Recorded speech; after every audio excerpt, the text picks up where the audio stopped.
Hi guys, good start innit? This is Bob and he's going to show you how you are going to paint an ultramarine using an airbrush.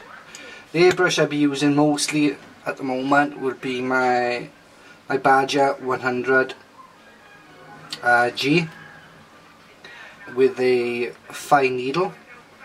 At the moment I've presently primed it up with the Vallejo white primer, and the shadow colour I just used at this present moment is the blue, Azul blue, or AZUL blue, but also you can use any dark blue or even black if you personally want to give more of a contrast colour for it. So this is obviously a new thing for me, so we're gonna try and get through this all together.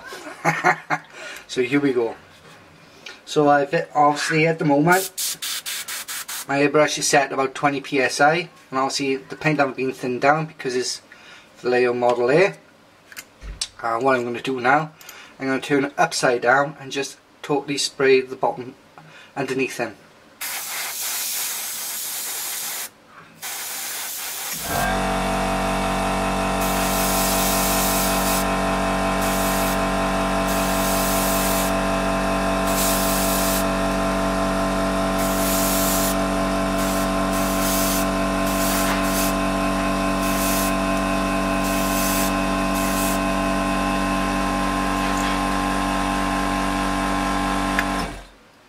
So what I'm going to do now, I'm going to dry him off with a hairdryer, and I'm going to give him another coat to make the shade a bit more darker. So I'm back now. So guys, the base colour is finished. I wasn't entirely happy with the Azul blue. So what I done, if you'll have a look, I added a couple of drops of Vallejo black in with the mix to darken it up, which obviously, as you can see, for an ultramarine, that's a very, very dark colour.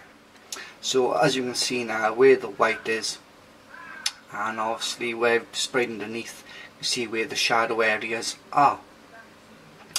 And so far that's what I'm doing. So the next stage is I'm using the magic blue game colour, and I'm going to thin it down using the Tamiya acrylic thinner, which in my opinion is very, very, very good stuff. So I'm using a pipette, whatever they're called, to thin it down, just a few drops, and trying to find a brush I can use.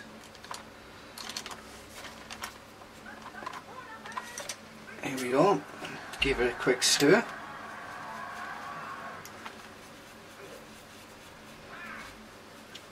I have found using this acrylic thinner by Tamiya, the pigments constantly stay solid all the way through.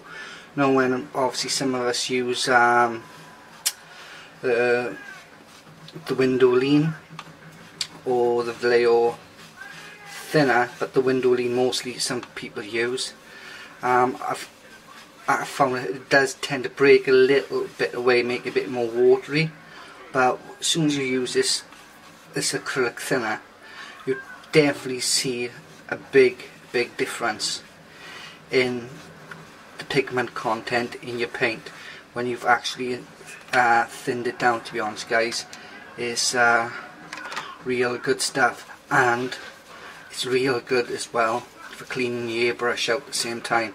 It is real good stuff. It works just as well as proper airbrush cleaner, to be honest guys. It's really good. So this is usually a habit of mine, is to thin the paint in something like this and then load it up with a brush. This is just because back in the day when I used to do, never used to use acrylics, I used to use enamels and all different other types of paint for motorcycle tanks. So I've done one for a long time now. And obviously motorbike helmets I used to do when I used to have my bikes. So that's loaded up. Let's see how it works. So now what I'm going to do by here, I'm going to paint it as a 45-degree angle, or you can paint it further down. All depends on your preference, how much of the shadow you want on your model. If you've got a lot of shadowing and you like a lot of shadowing, obviously you spray it higher.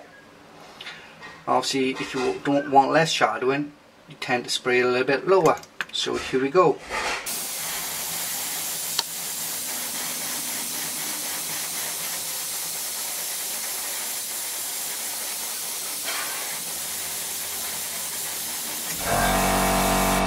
Sorry for the compressor, guys.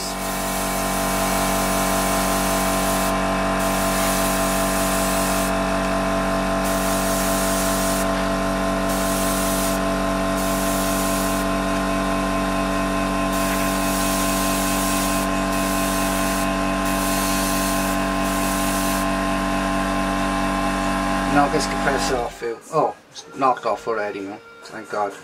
So,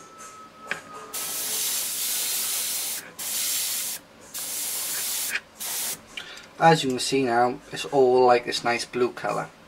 But obviously if you turn it upside down, you can see the shadow, which is a nice, really nice subtle blend of the shadow.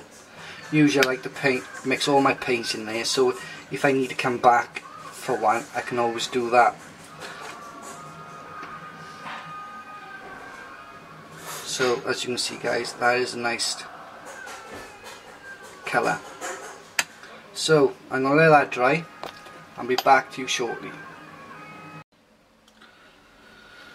So guys, what I'm going to do now, I'm going to use the Vallejo Model Air Light SE Blue, and once again you can use something equivalent to this colour. If you haven't got any of the Model Air colours, just thin it down using obviously Windex or Windoline in the UK purposes, or something like obviously the Vallejo Model Air thinner that can be used, or this Tamiya acrylic thinner, which I do recommend. So since those colours are done now, I'm going to use this light SE blue and I'm going to spray it on a 90-degree angle on top. But I'm going to be a little bit careful with this now because it's a strong colour and I don't want it standing out a bit too much.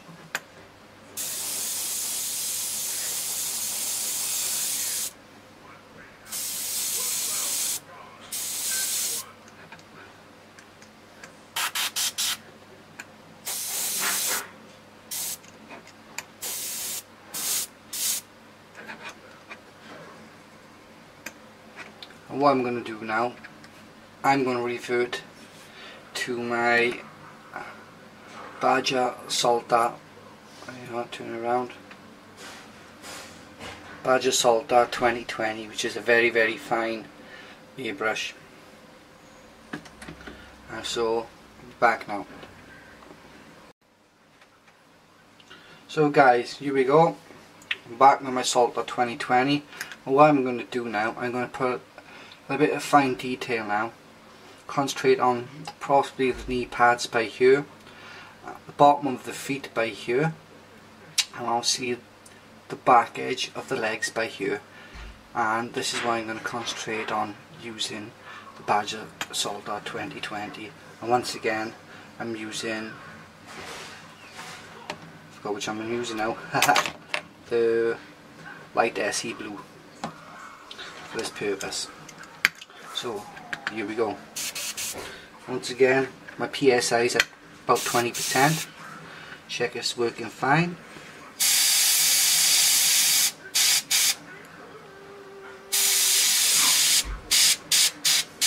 as you can see, I'm just doing the top of the knee pads and just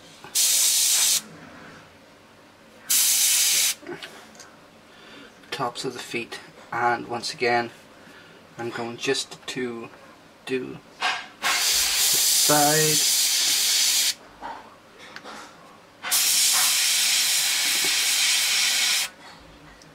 of here. I'm just checking over if there's any spots which light would actually hit from the shadows.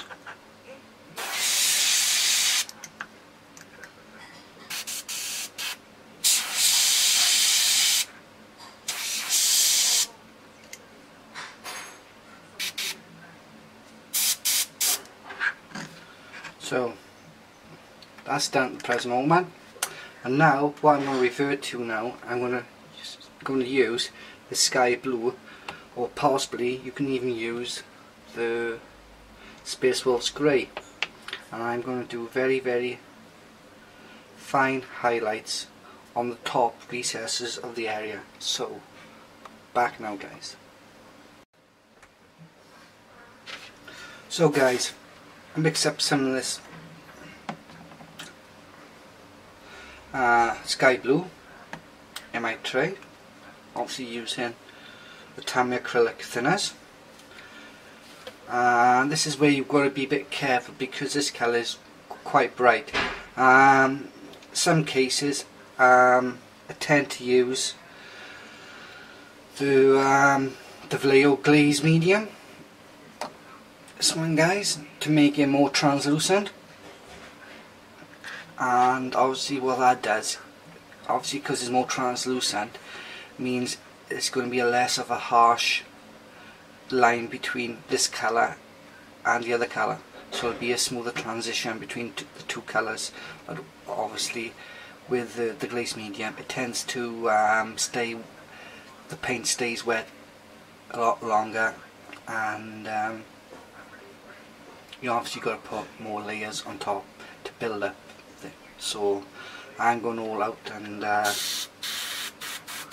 having a go at this. So what I'm going to do now, and if it was a normal Space Marine, I'll do it for this purpose anyway, but I will be spraying the helmet white. 90% of the time I would have usually left the backpack off and the helmet separate as well, and I would have painted them separate, but because this model was stuck together, I've decided to obviously do it like this. So basically what I'm going to do now, obviously with the highest parts where the light would hit, say like the shoulder pieces, I'm going to start, and the chest pieces by here. You see that now, just had a droplet of paint from my gun. I'm going to slowly start building the top pieces up.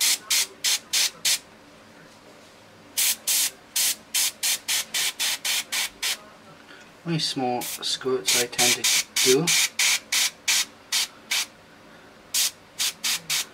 And you can usually do this method with a single action airbrush as well, guys.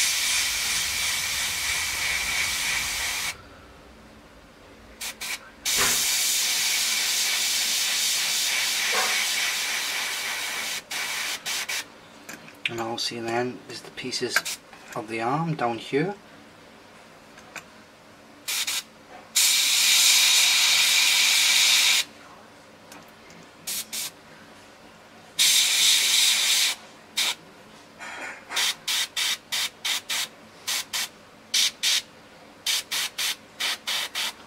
Now my best advice is, and I might probably do this, is when you've done it like that, no, yeah, it looks nice, put the hairdryer on it, wait for it to dry, because it tends to fade in better when it's dried. Then you can go back over it again and see if you need to pick up more highlights again. So once again, I'm going just carefully now over the top of the knee area. If you see, once again, I've made a mistake there, a bit too much. I'm just going to rub it off with my finger because it's still wet, and have another go.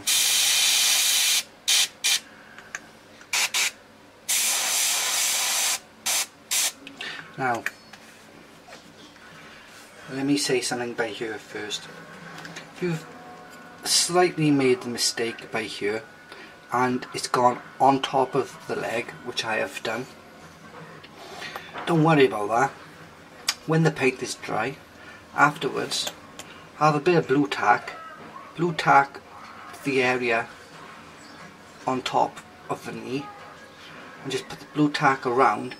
Then go back with the original colour, which is going to be that magic blue colour, then spray back over. So it isn't a problem. If you got that mistake of overspray, don't worry, don't beat yourself up too much. It can always be rectified 90% of the time. So once again, I'm going to small part on top, now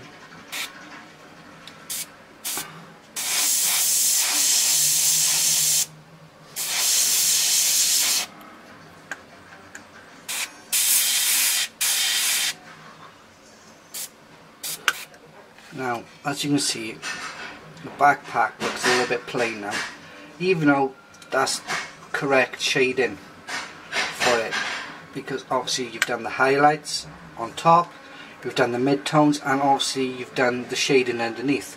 But when you look in the backpack, it does tend to look a little bit plain. So to make it look a little bit nicer, I still tend to add a bit more highlight to the main sections.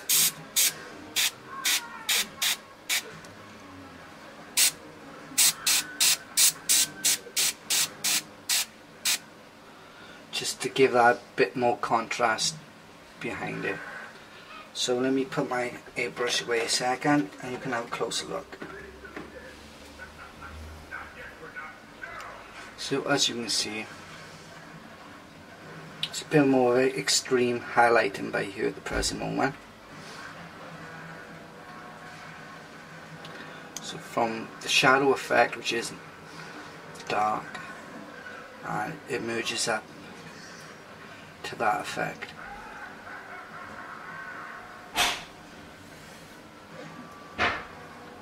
So what I'm going to do now, I'm going to wait for this to dry, and in my next tutorial then I'm going to gloss it over, and for that purpose then I'm using the Pledge multi-surface wax, or a lot of people know in the US and Europe as a clear. This comes under different names, but most of us know what it is, which is a clear coat of like varnish. And then obviously then I'm going to do the pin washing in between the recesses of the feet. So thanks guys.